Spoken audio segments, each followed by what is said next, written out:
की वंदे वंदे भारतीय जनता पार्टीचा भारतीय जनता पार्टीचा इकबाल काजी तुम आगे बढ़ो, सतीश पाटिल तुम आगे बढ़ो, ताई मेरे आगे तुम आगे बढ़ो, सारिका ताई पाटिल तुम भगत तुम आगे बढ़ो। भारतीय जनता पार्टीचा एकच वादा, एकच वादा। कशा प्रकारे जनतेचा प्रतिसाद मिळत आहे?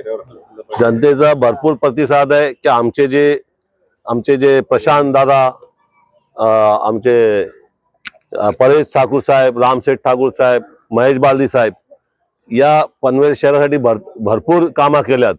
हजारो कोटीचे रोड केलेत। आज सर्वात मोठा एअरपोर्ट आलाय, लोकांना जॉब डेव्हलप केले आणि हे जॉब म्हणजे लय मोठी गोष्ट आहे। आज एवढा मोठा एअरपोर्ट आला आणि लाखो लोकांना इथे जॉब भेटणार आहे, हे म्हणजे लोकांचे फायदेच होणार आहे।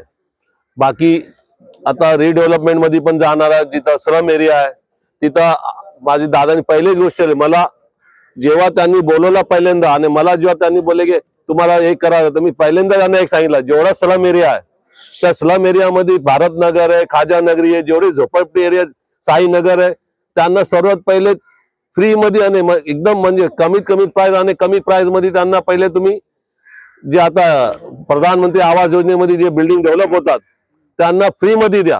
हा माझा पहिले मला तिकीट देण्याच्या आधी मी त्यांना सांगितलंय। तर माझा आणि बाकी जेवढे पण शाळा आहे हे त्यांना चांगले पॅकेज द्या, त्यांचे जे गरीब गरजू मुलं असतील त्यांना फ्री मध्ये शिक्षण द्या। तसा तर मी करत असतो, कोणी धर्माचा आणतो, कुठले मजहबचा आणतो, आमच्या इथं मस्जिद मंदिर आम्ही कधी बघितलं आज परत, सर्व धर्म दान धर्म पण करतो, हे नाही बघत हा कुठल्या जातीचा आहे, फक्त एकच बघतो माणूस आहे त्या आमचा माणूस आहे तेवढंच आम्ही बघतो, बाकी हे नाही बघत की कुठल्या धर्माचा आहे तो। हम सब प्रभाग 14 मध्ये प्रजाचं नियोजन कसं आहे, म्हणजे कशा प्रकारे तुम्ही जनतेकडे जात आहे?